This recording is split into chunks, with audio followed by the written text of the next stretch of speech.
नमस्कार।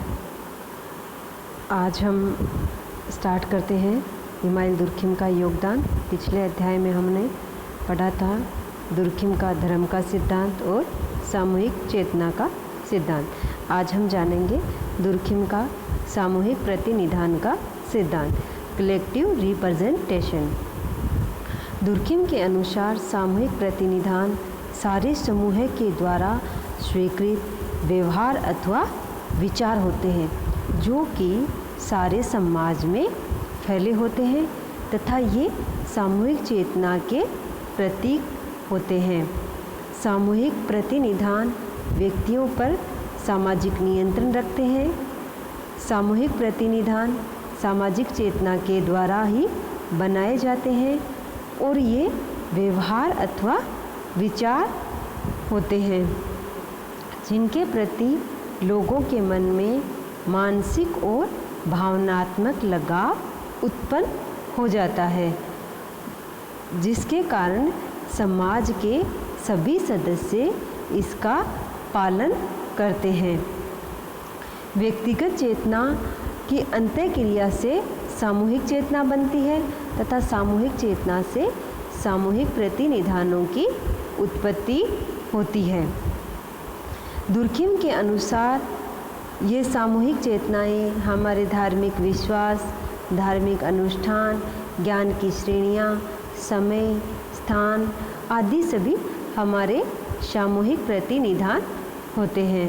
किसी भी देश का झंडा, धार्मिक ग्रंथ जैसे बाइबिल, रामायण, गीता, महाभारत, गुरु ग्रंथ आदि अनेक धार्मिक ग्रंथ अथवा हमारे जो धार्मिक स्थान हैं जैसे मंदिर, मस्जिद, गिरजाघर, मठ आदि स्थान, इन सभी को हम सामूहिक प्रतिनिधानों का उदाहरण मानते हैं।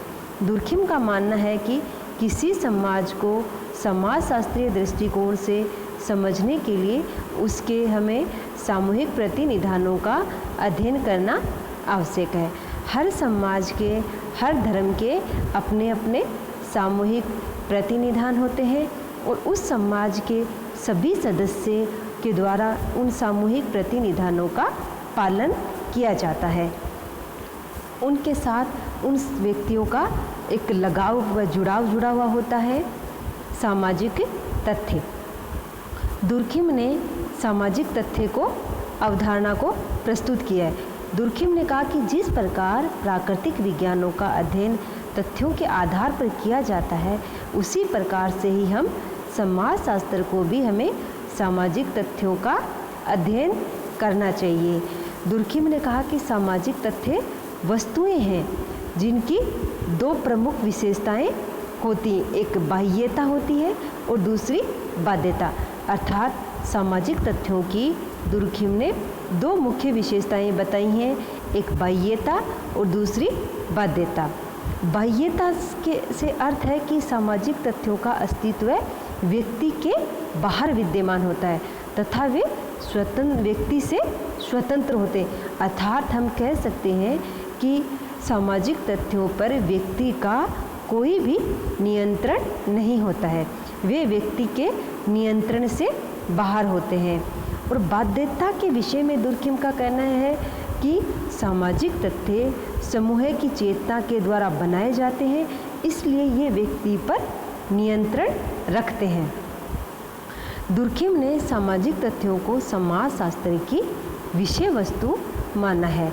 दुर्खिम का कहना है कि हमारे सभी मानवीय व्यवहार, हमारे विचार, भावनाएं आदि सभी सामूहिक प्रतिनिधानों को दुर्खिम ने सामाजिक तथ्य माना है।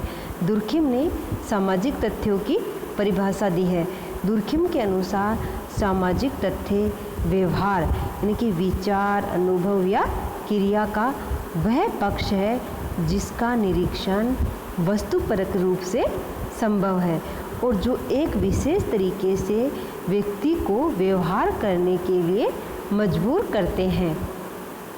दुर्खिम का कहना है कि जिस प्रकार से वस्तुओं का अवलोकन, निरीक्षण, परीक्षण, वर्गीकरण तथा विश्लेषण संभव है, उसी प्रकार से सामाजिक तथ्यों का भी संभव है, क्योंकि सामाजिक तथ्यों को दुर्खिम ने वस्तु माना है और समाजशास्त्र में भी सामाजिक तथ्यों का अध्ययन समाज से संबंधित समाजशास्त्र में भी सामाजिक तथ्यों का अध्ययन समाज से संबंधित सिद्धांतों का निर्माण करने के लिए किया जाना अत्यंत आवश्यक माना है।